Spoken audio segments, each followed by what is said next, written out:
And so, Kai, without giving away the detail, are you in a position to say definitively that you think that you can prove that non-verbal autistic children, people, have a capacity to do what we call telepathy? Yeah. Yes. Wow. Without a doubt. I mean, unequivocally, yes. In fact, like when you were asking it, I could feel like my eyes tearing up because it's been such a journey of just like the vindication for these families, really. Like, and they have been doubted and doubted and doubted. And that's the thing is like when, you know, people have been like trying to tear it apart. It's like they're watching these little tests and forgetting all the things that are happening in these individuals' homes. And mothers know, fathers know, teachers know. Like when you are connected to someone, people aren't dumb, right? So it's like, you know what's going on in your own roof and you're being gaslit and gaslit and gaslit. And yeah, I mean, last week was amazing. And I think like even on my own film team, like the producer was there.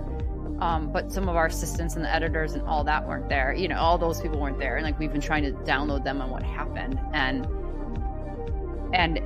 it's just so unbelievably clear what the individual are capable of, to the point where I left there thinking the tests that we are doing are almost so below them.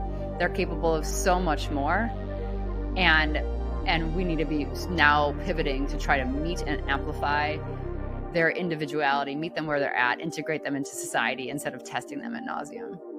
And neuroscientist Dr. Julia Mossbridge, can I ask you, formally, from what you've seen, from what you've witnessed in that test that was done, a randomized controlled trial with nonverbal autistic children, people, what do you believe about telepathy as a result of what you've seen?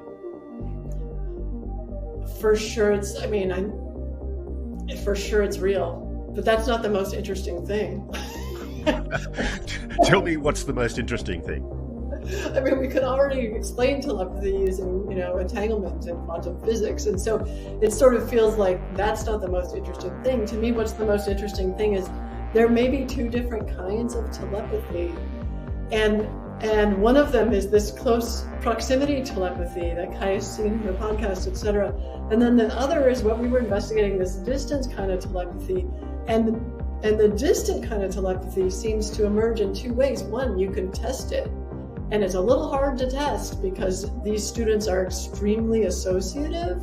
So even if they get the target, they'll tell you what they associate it with, and you have to back extrapolate, to what the target was. But you can do that mathematically. But it's also, they're activated by need. So if there's a need for a telepathic link up because one of their friends is having an argument or whatever it is, that comes through.